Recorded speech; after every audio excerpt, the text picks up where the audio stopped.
حضرت عمر رضی اللہ تعالیٰ عنہ کے دور میں ایک لڑکے نے اپنے مالک کو قتل کر دیا۔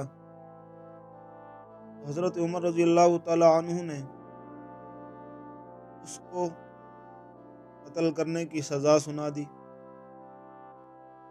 حضرت عمر رضی اللہ تعالیٰ عنہ کی فوج اس کو لے کر جا رہی تھی۔ راستے میں حضرت علی رضی اللہ تعالیٰ عنہ کو دیکھا اس لڑکے نے۔ وہ لڑکا پکارنے لگا، علی مجھے بچا لیجئے، علی مجھے بچا لیجئے، میں بے قصور ہوں، مجھے بچا لیجئے۔ حضرت علی رضی اللہ تعالیٰ عنہ پاس آئے۔ انہوں نے اس لڑکے سے پوچھا کیا مسئلہ ہے؟ اس نے ساری بات بتائی۔ حضرت عمر رضی اللہ تعالیٰ عنہ کے پاس اس لڑکے کو لے گئے۔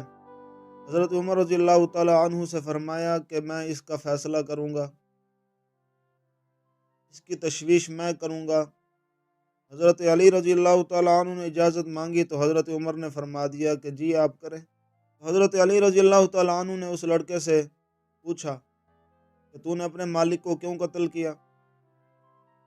اس نے کہا کہ میرا مالک بڑا ظالم تھا، میں نے اسے اس وجہ سے قتل کیا کہ وہ مجھ سے زیادتی کرنا چاہتا تھا، میں نے اس پر حملہ کر کے اس کو قتل کر دیا۔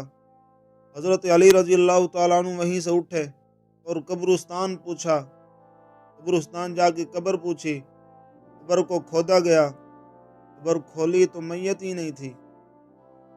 حضرت علی رضی اللہ تعالیٰ عنہ نے فیصلہ فرما دیا کہ یہ لڑکا سچا ہے، واقعہ ہی اس کا مالک اس کے ساتھ زیادتی کرنا چاہتا تھا اور اس نے اس وجہ سے اپنے مالک کو قتل کر دیا، اس لیے یہ بے گناہ ہے، یہ بے قصور ہے، اسے چھوڑ دیا جائے۔